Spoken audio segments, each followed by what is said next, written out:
Before Sean Combs was a business mogul and rap artist and producer, he was just a kid from Harlem. It's really surreal. It's really overwhelming to come from New York. I'm taking a look at some of the shocking details Combs has revealed about his childhood and what it could mean about where he is today. Sean Combs, of course, has been all over the news for the last month following his arrest on sex trafficking and racketeering charges. He, of course, has pleaded not guilty to those charges, which came after raids on his homes in Miami and LA in late March.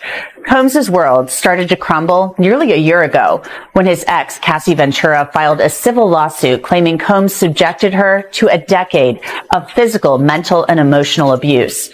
Combs settled that suit the very next day. Since that time, more civil suits have followed, with claims being made that Combs sexually assaulted or sex trafficked at least a dozen women. Combs has denied all of those allegations. Stories about those lawsuits have been the subject of hundreds and hundreds of news stories. And it's not the kind of attention that Sean Diddy Combs is used to or wants. He had cultivated an image of a self-made billionaire and business mogul for years. Combs had used a number of names over the years: Puff Daddy, Puffy, P. Diddy, Diddy, and now Love. But what do we really know about him as a person and how he became who he is today? What shaped him as a person? I want to go back to the very beginning. Sean John Combs was born on November 4th, 1969 in Harlem. His mom was Janice and his dad was Melvin. We're going to have more on Melvin and Janice in just a bit, so stay tuned. We know Janice eventually moved Combs and his sister to Mount Vernon, New York after Melvin died. Janice actually worked 3 jobs to put them through private school. In a 2006 documentary, Sean Combs, Portrait in Black and White, Combs revealed a lot about his upbringing. He explained the difference in how his grandmother raised him compared to his mother, telling a story about someone stealing money from him after his grandmother sent him to the store to buy cigarettes. His mom told him to go get the money back and not to come home unless he got that money. He left crying, found the guy, and got beat up, but he said he got that money back. In the documentary, Combs said, "My mother, I guess, was raising me for the real world. She always told me, if someone hits me, to hit them back harder." Combs' father, Melvin Combs, was shot and killed on Central Park West in 1972. But for years, Combs actually believed his father died in a car crash because that's what his mom told him. Combs talked about his father in the documentary, saying in his own words that he later found out his father's brains were blown out, and he learned he was the son of a hustler and a gangster, which he had always suspected. There has been talk over the years that Melvin Combs worked for Harlem gangster Frank Lucas, whose story was depicted in the film American Gangster. Combs apparently found out his father was friends with Frank Lucas, that drug dealer in the area, but has said in other interviews that his father was actually a drug kingpin in his own right, which is something he didn't want to glorify. Lucas has said he and Melvin Combs did business together. Combs said his only memory of his father was him tossing him into the air. He was a very stylish dresser. The ladies loved him. His whole everything is real meticulous. He had a lot of drive, a lot of determination. You know, he ain't want to be poor. I spoke with Sean Sotero, a music journalist, earlier this year about Sean Combs and his father. The Melvin Combs story is very interesting. I found something actually just the other day. You know, it's a daily news story from February 1973, which is a few years, maybe a year and a half or so after he was killed. But it was around the time that this drug case in which he had been involved, in which, you know, finally convictions happened in it. But this article says, well, look, you know, this case, which was, you know, breaking up a giant heroin ring, started when Melvin Combs' phone was wiretapped. And that was sort of the break in this case. And the article doesn't out and out say this, but it seems to imply that Melvin Combs' death was somehow connected to that, right? And you hear rumors, people associated with Harlem in that time have said, well, look, people mistakenly thought Melvin Combs was an informant and that's why he was killed, right? It's sort of something that people who knew him back then or knew the area back then had said. And so, you know, it seems to me this article sort of trying to put 2 and 2 together and say maybe the reason they thought that was because there was, in fact, you know, the wiretap on his phone. So that part was true, but obviously wiretaps are not something one does voluntarily, right? So, if this Daily News article is to be believed, I think that maybe sort of explains the story behind his death, possibly.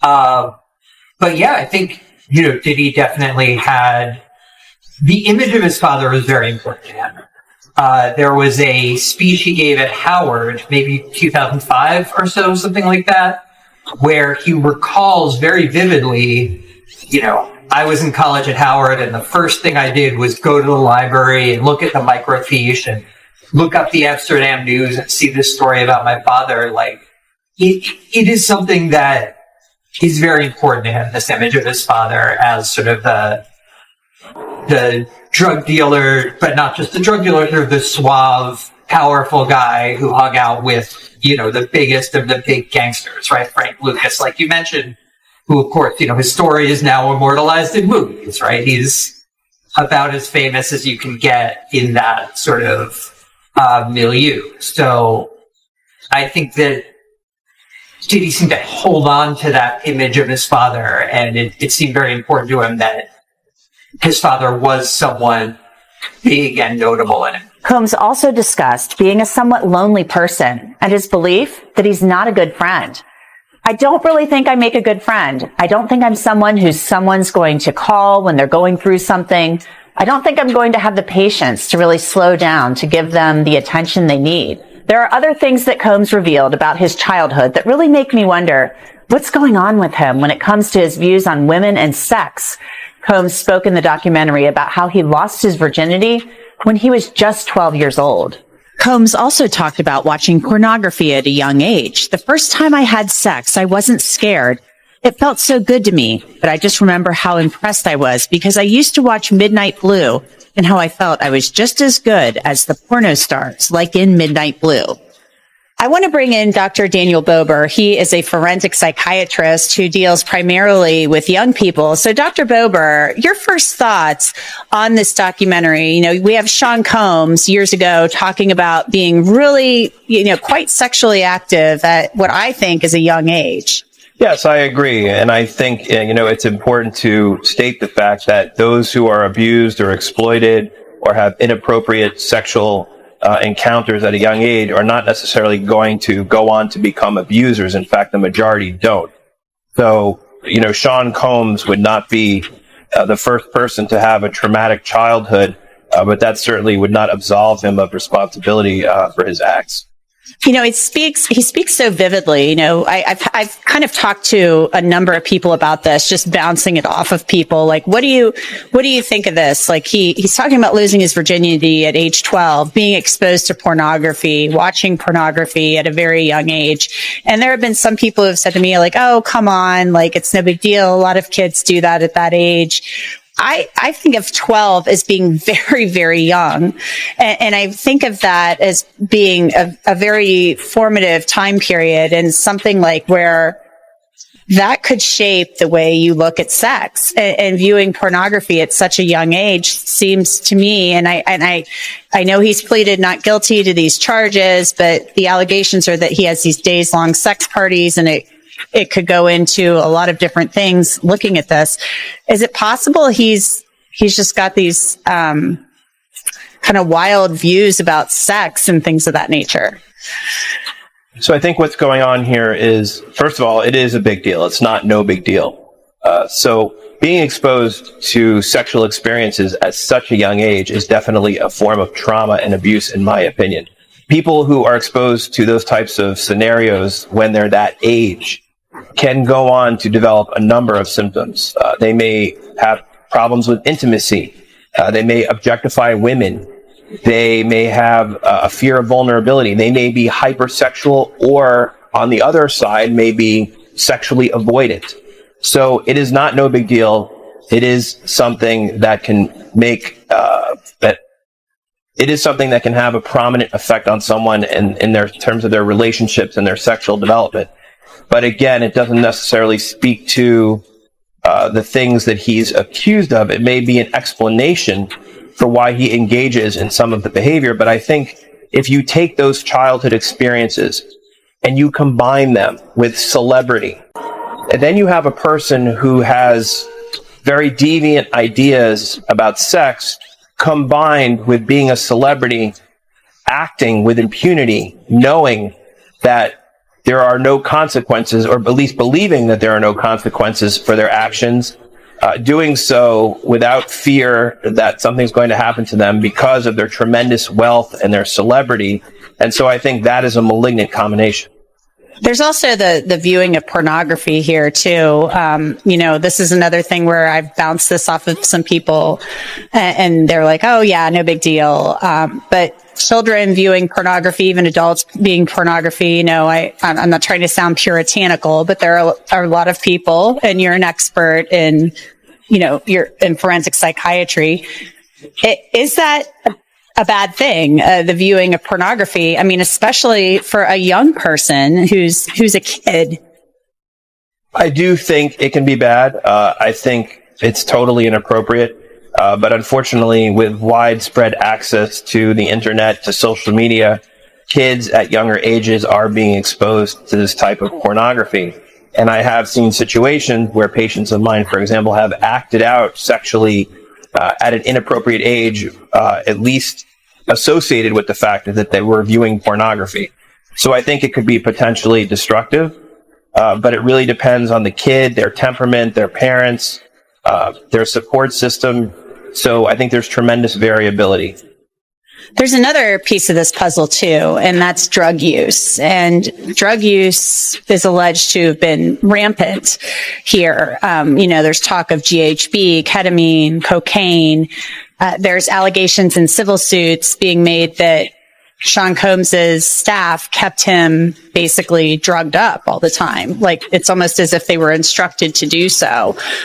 How does drug use kind of influence these behaviors? I mean, I think of drug use as kind of loosening one's inhibitions and things of that nature.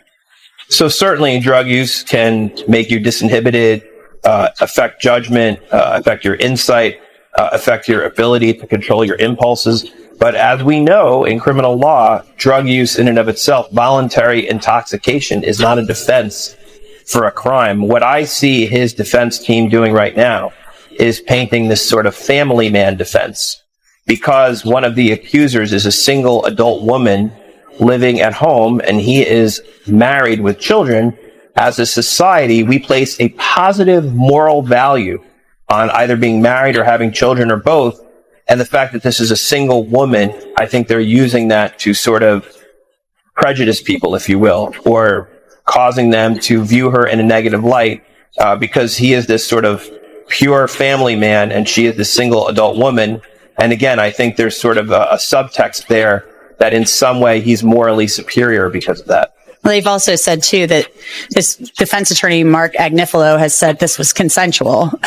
You might not like it, but these were consenting adults. That's kind of what he said publicly too. So it'll be interesting to see how they play that at trial. He's also said he will testify.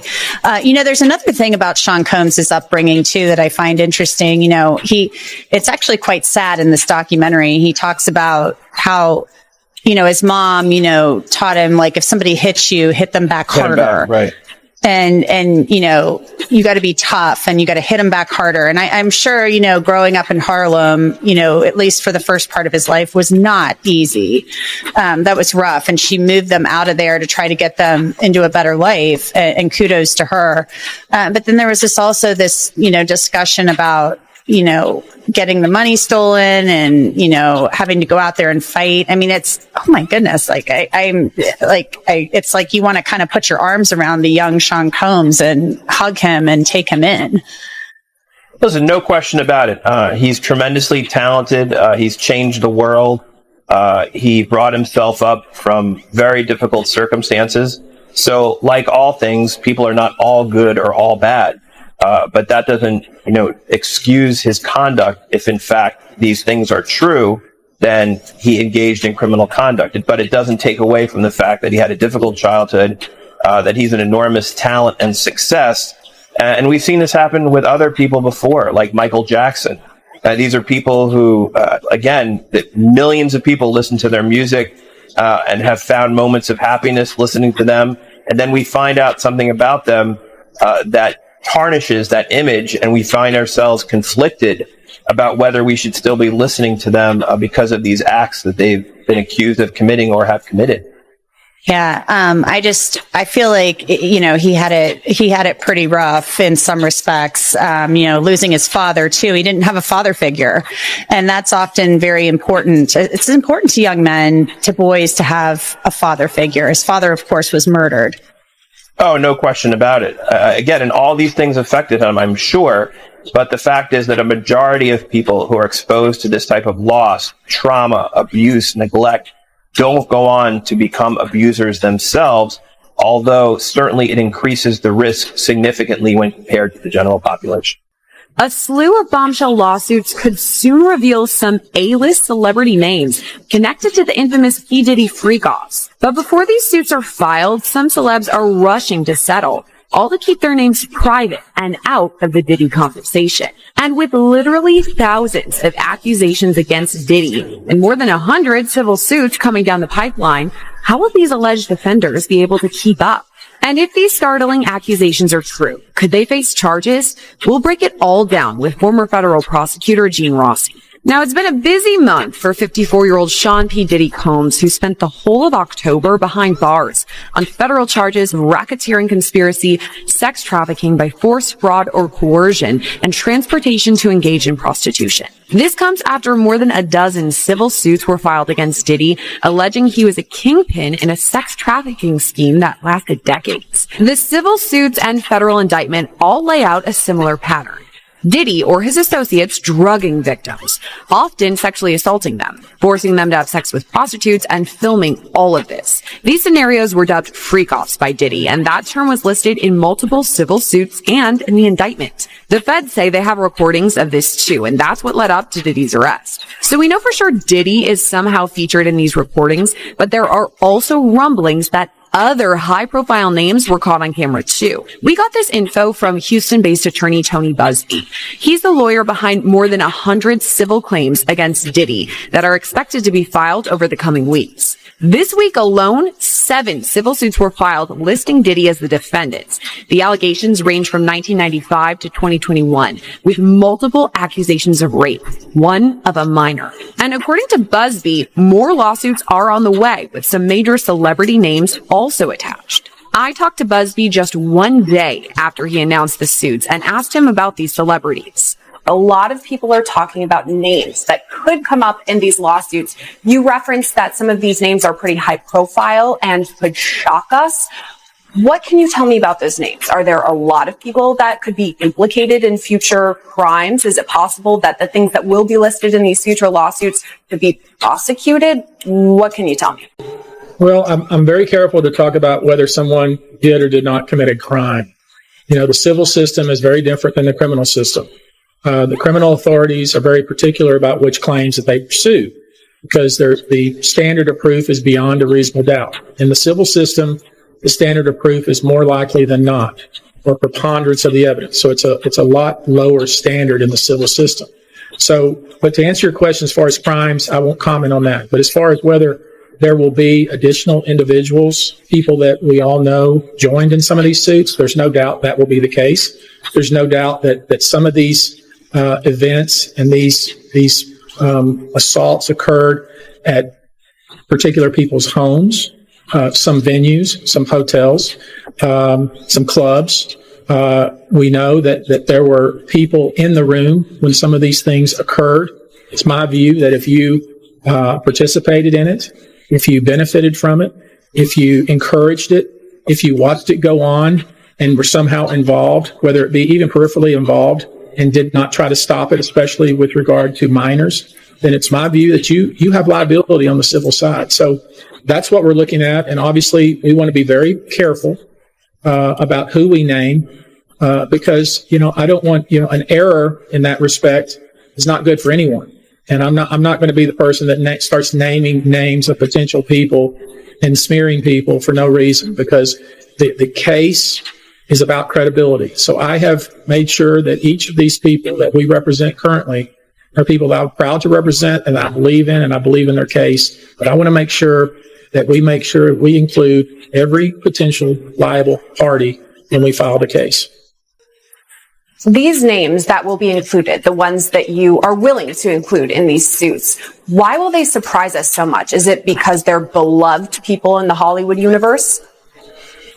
I've gotten this question so many times, and I know, and you're doing your job, obviously, you want to know who they are, some kind of facts so you can kind of figure out who they are. I think I'll just leave it at this. I mean, it was a secret that everyone knew about what was going on with regard to these parties and some of the things that happened in these so-called after parties. There was a pattern in practice, custom of behavior that went on for many, many years. The MO of how it went down was pretty much the same for many, many years. It typically included, people identified and specifically invited to certain venues and parties. When they showed up, they were given a specific drink. They were made to drink it. They didn't drink it. They would many times be kicked out of the party. And a lot of these folks would drink this drink that was provided to them and literally could not remember hardly anything that happened thereafter. And the next morning woke up disheveled, injured, confused, scared, ashamed, full of guilt and wondering what in the heck happened to them. Some of them, of course, have clear memory about what happened, but could not stop it from happening. It's incredibly egregious, especially with regard to those that are minors at the time this happened. And it's my view that if you were around and you were there and you were watching this and in some way participating in this, you're complicit. It's one thing to obviously anybody that was directly participating in this, in my view, should be under the jail, but that's not my decision to make. That's the authorities.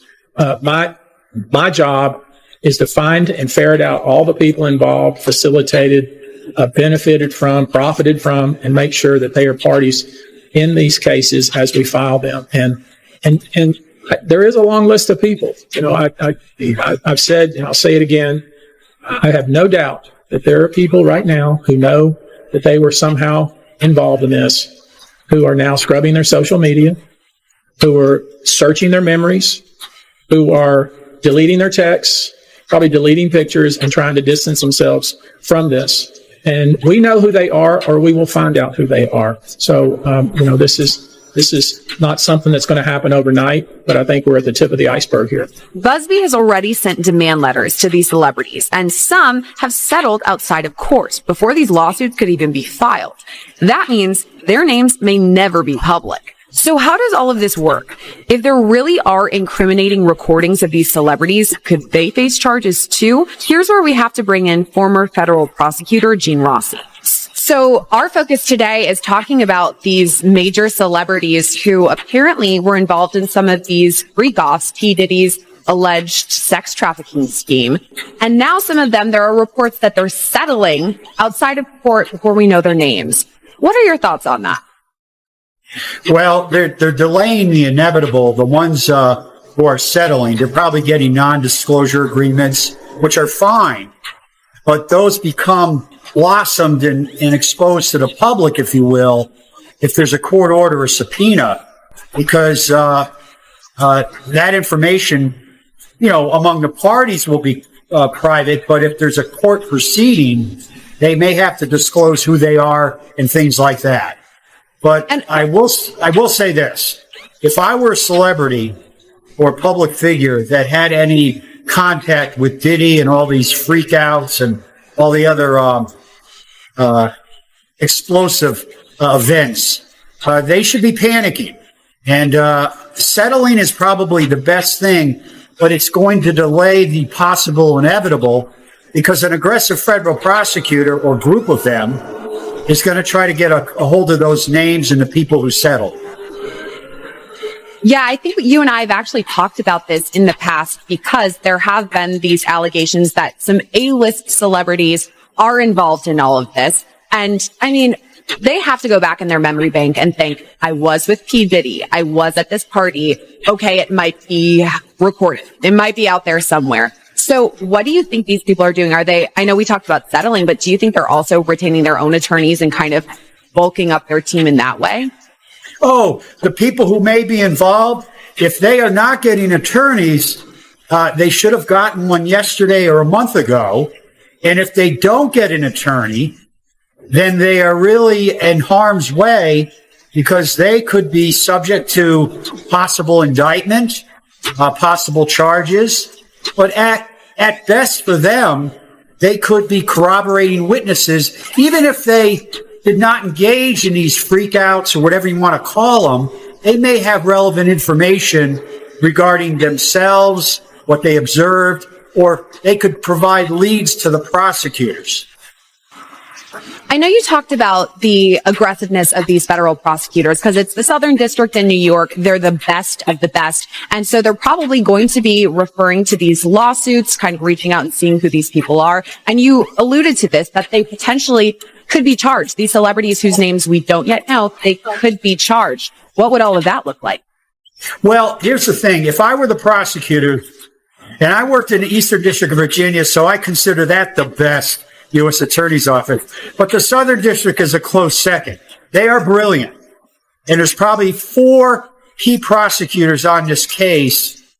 I don't know if they're going to add more defendants because you want to keep this indictment clean. It's sort of like the charges against President Trump. He's the sole defendant. If you bring in other people, you have motions to sever, you have conflicts, things like that. So they may be added as unindicted conspirators, but not defendants in the caption. So if I were the prosecutors in the next few months, and this May 2025 date is ridiculous, it's going to be pushed back. They are probably going to continue to do grand jury work on potential additional victims, additional conspirators, and they may be named in the indictment, but not put in the caption as a defendant. So that's what I predict. You're going to see at least 1, 2, or 3 superseding, amending indictments in the next few months, in my view. Do you think it's in the best interest of these celebrities who they themselves know they were involved? They may have even spoken with an attorney in regards to these civil suits that have yet to be filed. So these people who know that they were part of it, do you think it's in their best interest to reach out to federal prosecutors and say, hey, I'll tell you everything I know right now and work alongside you? That's an outstanding question. The only way that's going to happen is if the person in consultation with their attorney have concluded that they were part of a conspiracy and they in fact did things that violated the federal laws. In that case, they may want to reach out to stop the bleeding or delay the inevitable because they're eventually going to get a call from the federal prosecutors.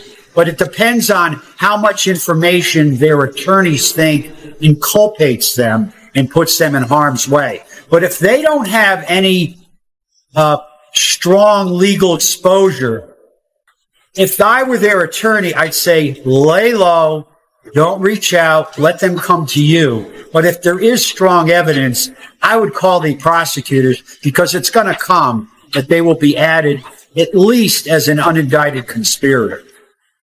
And you mentioned your prediction about no defendants being added to this, only P. Diddy, because that makes sense. The feds want to go after him. He's the kingpin in all of this. So potentially not another defendant in these celebrity names that we do not yet know.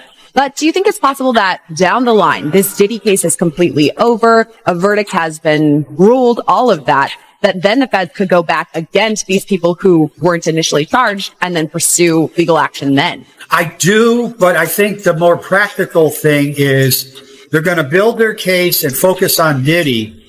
But at the same time, if they have people that should be charged, they're not going to add them as a defendant in this Diddy case, but they may work out charges in a parallel project to get them to cooperate and to be witnesses. And if they testified at the Diddy trial, they would be offered as an unindicted conspirator of Diddy. That may be the way to do it. Going after them after Diddy is concluded, there's less incentive, and here's why. The prosecutors have their trophy, they have Diddy, they can put it on the wall, end it, close it down, and just move on to another case. Now, we don't know the specifics yet. I know we're all dying to hear the names and how these people were involved and to what degree. But just a basic question about all of this. If they were there, they witnessed a crime, they can see that something is going wrong, a person's being drugged, or there's a minor, there's a rape, whatever it is. Are these people compelled to report that? No. There's a concept called misprision of felony. And, if I witness you, Sierra, robbing a bank, and I'm across the street, and I saw you come out of the bank with a gun and the money, I don't have a duty to report that to police. However, if I attempt to conceal what I just observed, that could be considered misprision of felony. But if they just observed a crime and did nothing else, there's no duty for them to report other than their conscience and their moral compass. And again, we're not sure exactly to what extent these people were involved. It does seem like it was more than just witnessing it, but that remains to be seen. We'll circle back to that when we know more. As far as the allegations against Diddy, though, there are these new civil suits. There were 7 filed this week alone.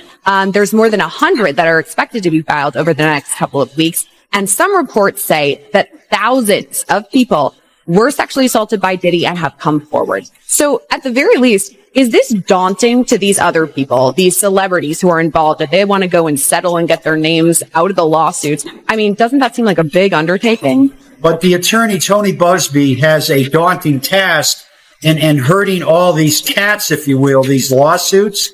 So I would not, if I were him, I would not go above 120, 130 lawsuits, because at the end of the day, you're facing the law of diminishing returns.